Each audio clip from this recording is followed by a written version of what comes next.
And thank you so much for staying with us on Morning Live. Now, formal employment in the local economy has seen an increase of 22,000 jobs between December 2018 and March this year. This according to data released by Statistics South Africa on Tuesday. And while this report is encouraging, the country is still experiencing a number of retrenchments across different sectors. And joining me now for further discussion on these matters is Marique Kruger, an economist from the Steel and Engineering Industries Federation of Southern Africa, SEIFSA, and Khaya Sithole, who's a political and economic analyst. Thanks so much to both of you for speaking to us this morning. Morning. So let me start with you, Marique. Just looking at this particular report, you've had time to look at it, analyze it on behalf of SEIFSA. What's your immediate takeout from it? Our immediate takeout is that the data is very encouraging. Firstly, if you look at the broader domestic economy, the fact that there was 22,000 jobs that were created during the period, but also then zooming down specifically to the manufacturing sector.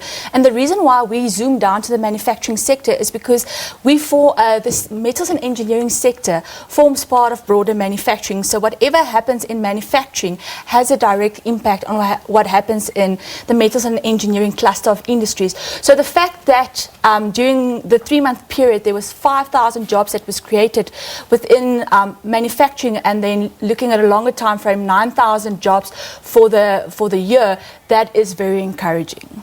So, and of course, nobody wants to be a prophet of doom at a time like this, Khaya Sithole, but 22,000 formal jobs in this economic climate, should we be celebrating? Unfortunately not. And I think, of course, the big problem is that 22,000 is a very small number. And keep in mind that this particular survey actually surveys 20,000 employers. So if you're speaking to 20,000 employers and they're telling you that all we could do was create 22,000 additional opportunities, it then tells you that actually that space is not really working the way that we should expect it to work. And the bigger problem, of course, is that we still exclude the agricultural sector, and we know that there's a lot of fluidity in that part of the market. So 22,000, it's a good number only because it's positive. The quantum, unfortunately, is simply insufficient. So let's unpack this quantum that you talk about.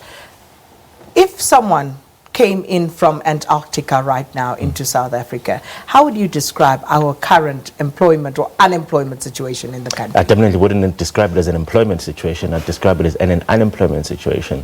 And the big problem, of course, is that, remember, there is a time lag in reporting. So we've heard over the past couple of weeks a lot of big companies coming out and saying that they are going to be retrenching.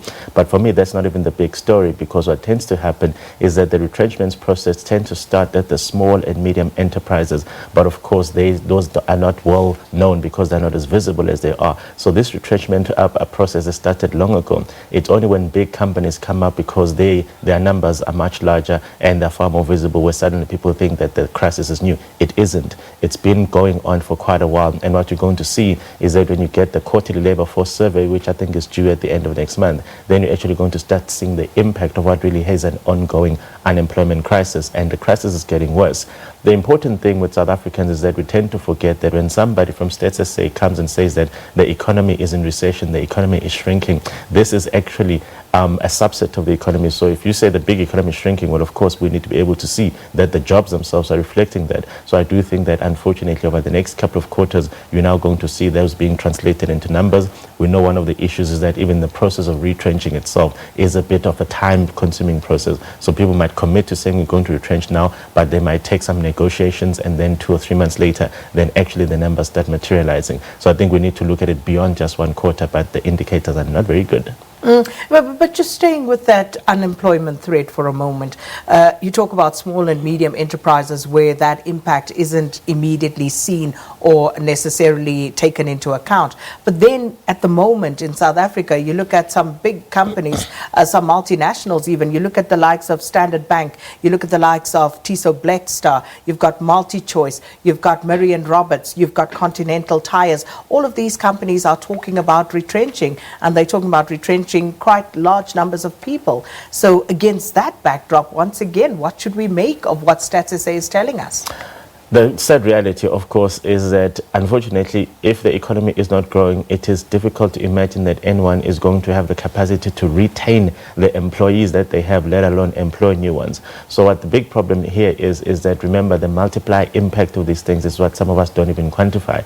We know in South Africa that one job actually affects much more than just one life. So when you hear that 1,000 people are losing their job, it actually has a much bigger impact on the economy at large because of the number of dependents that each employer tends to cater for.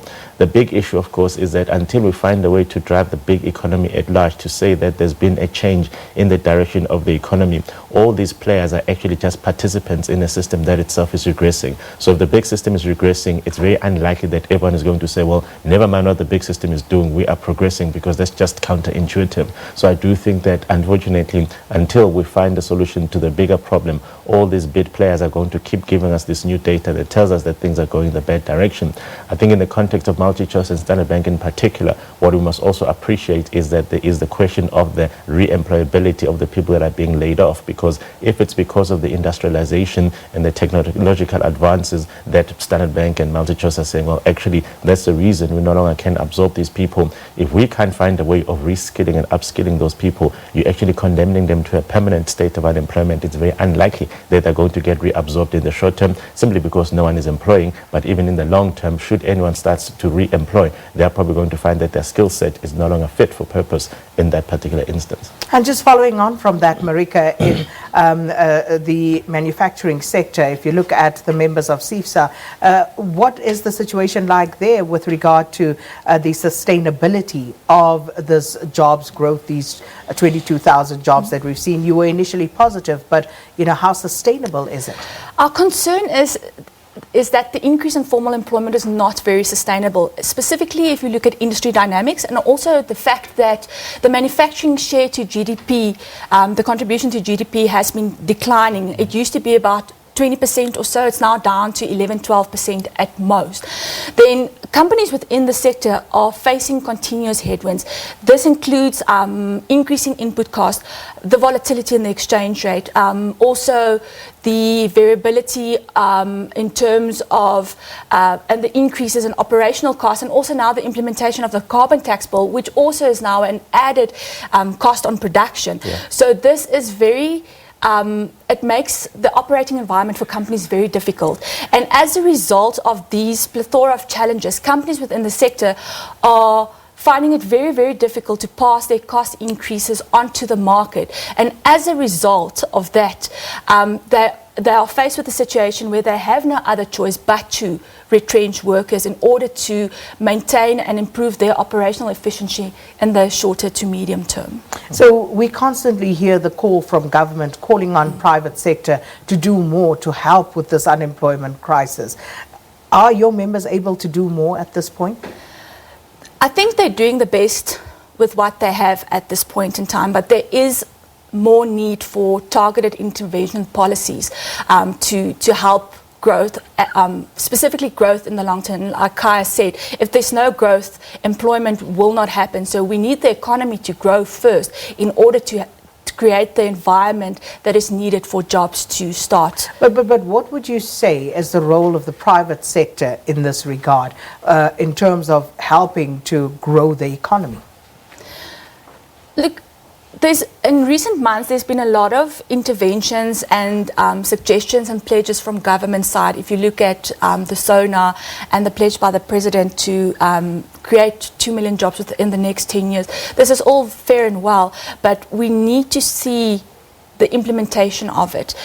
Yes, there are a lot of policies that are in place, but we need proper implementation and see-through of these policies that will create growth in the longer term, which will then obviously filter through to employment opportunities. If I could just play devil's advocate for a moment, isn't this just an excuse by the private sector, who have for the longest time been quite reluctant to actually invest in the South African economy? And there's always talk about policy and policy intervention, but what does that really mean? As SEIFSA right now, if you had an audience with President Ramaphosa, what would you tell him and the relevant ministers in terms of this is what we need right now, today, immediately, and we will then be able to offer X amount of investment into this economy?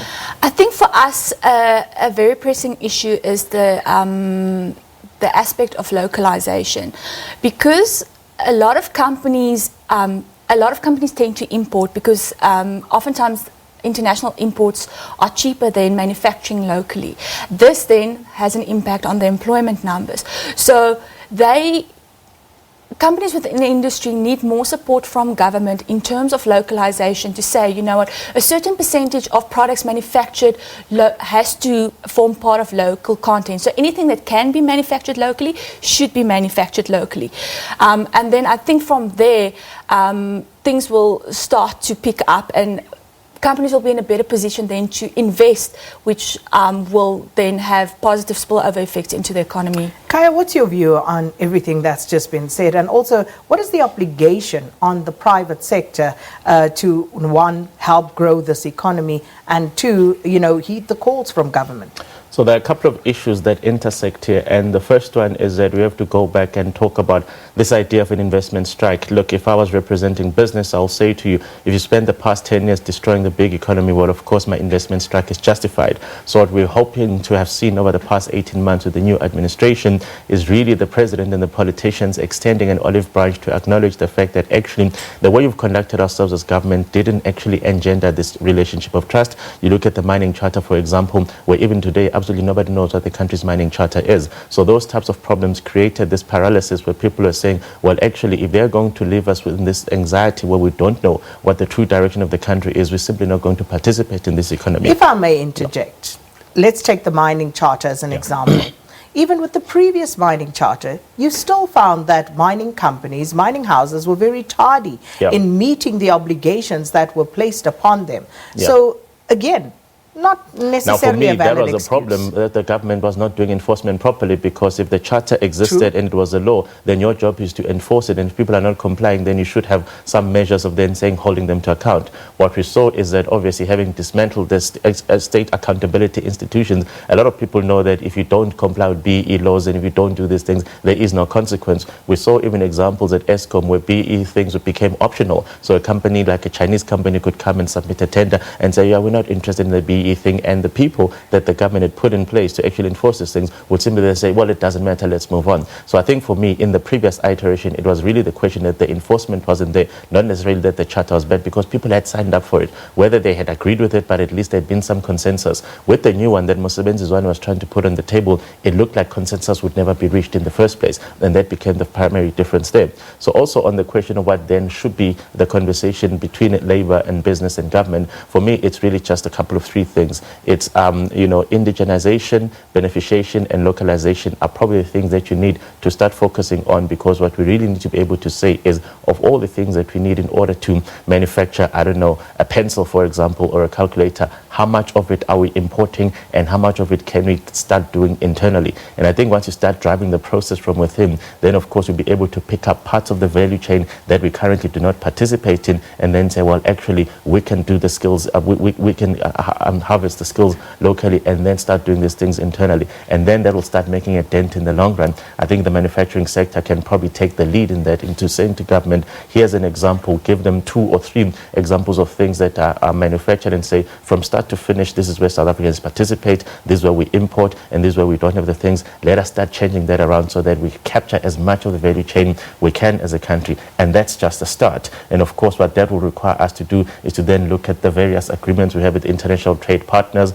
Will the tariff system become a problem? Will the World Trade Organization come back and say, well, actually now you're engaging in protectionism and things like that? So it's not an easy conversation. That's a conversation that needs to start. And with last week's State of the Nation address, the one thing that was missing is really a couple of sound bites that people are going to say, at least we know that this administration is pursuing this particular thing to achieve that. So it sounded like a long list, a long laundry list of dreams, and nobody knows what it is that this one administration hopes to do to distinguish itself from the previous one. The previous administration presided over the unemployment crisis. Is this new administration's idea to say, from the 40% unemployment crisis, we're aiming at 30% in the next 2 years or 3 years? What exactly is their big agenda? And until you understand what their big agenda is, we're all just waking in limbo and we don't know what it is that this country is aiming for. And I think it creates anxieties across the table. It's difficult to then expect business to raise its hand and say, this is what we're going to do, when the direction has not been given by the president. So speaking of, the president says that, we ought to create some 2 million jobs in the next 10 years for young people in this country. As the SEIFSA and its representatives, you heard that with the rest of the country. How many of those jobs do you think you can create?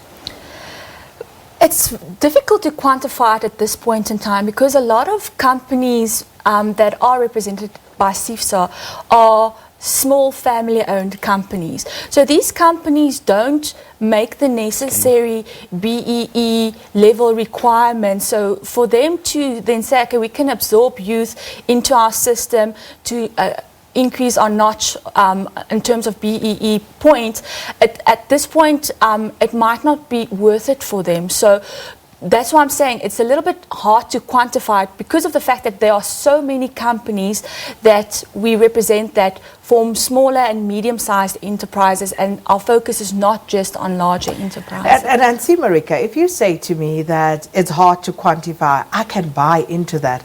But if you say then, these are small family-owned businesses, and therefore, then to me, as Sakina sitting here, it starts to sound like excuses of why we will not actually be creating these jobs. So I've been wondering, Khaya, how does the president or any other president come up with these numbers?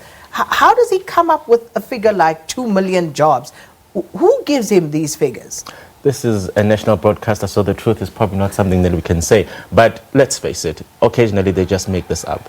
I mean, the number of 2 million that came through is very different to the 275,000 that we heard last year after the job summit, that we heard in the January 8 statement. So it is impossible to reconcile all these numbers that the president comes up with. It might just turn out that it's part of his wish list. He did say that he has a particular dream. So for me, the 2 million is not backed by any data. He hasn't come out and said, if I go and speak to 10 family-owned businesses in the manufacturing industry, for example, and I convince them to employ 3 people on a permanent basis, and then I scale that up per province, per district, whatever the case might be, then I'm going to get to 2 million. So until we actually have an idea of where the actual numbers came from, it really just is an abstract. Unfortunately, it's a very poor abstract to use anyway, because if you do create 2 million jobs over the next 10 years, then the question will be, if you take the current employment, which is around 10.5 million, you add 2 million, you're still around 12 million people employed. Your unemployment crisis is still going to exist, and this is in a 10-year projection. So for me, the key question that we should have asked to say, okay, fine, you've said 2 million young people over 10 years. Remember, that's not even catering for the entire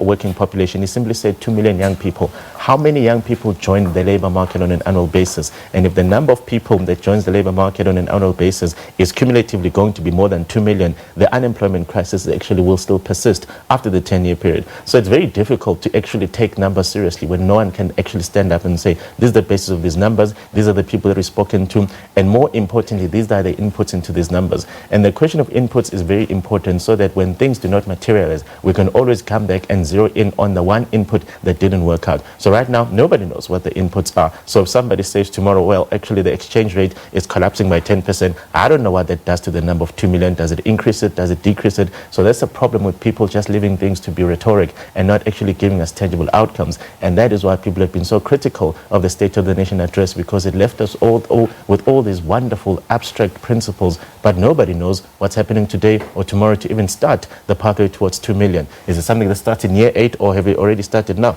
Absolutely nobody knows. Right, 30 seconds each. Where does the solution potentially lie, and where could it come from? Marique? For us, I think there's a need for captains of industry, private sector and government to sit together and map a way forward. As private sector, we can't just sit back and say government needs to sort this out. I think there needs to be more dialogue between business, labor and government to say, okay, this is what we're going to do, have a basis for what we're going to do. As Khaya said, we need to have a clear picture in mind to say, okay, this is the basis, this is the numbers, or this is what we're aiming for, and this is what we're going to do. And there needs to be clear roadmap. Yes, a clear roadmap and implementation. No use in having these policies or programs and plans in action of what you want to do, but nobody takes responsibility for it. You need to unleash the ability of people who do the employment to do the employment. And the reality here is that, again, government is not an employer. Government is the creator of an enabling environment that allows you and I to then say, tomorrow if I want to open up a business, how long does it take me? If it takes me 3 months, I'm not going to do it. If it takes me 6 days, I will do it and I'll employ somebody. And if there's a downturn, I should be able to say to that person, there is no job right now, come and see me in 3 months. Right now, it's impossible to do those things in South Africa. All right, and thank you so much to both of you, Khaya Sithole and Marique Kruger, for discussing both the retrenchment situation and, of course, the statistics from Stats SA stating that there was an increase in formal employment of 22,000 jobs between December 2018 and March this year. That brings us neatly up to news time.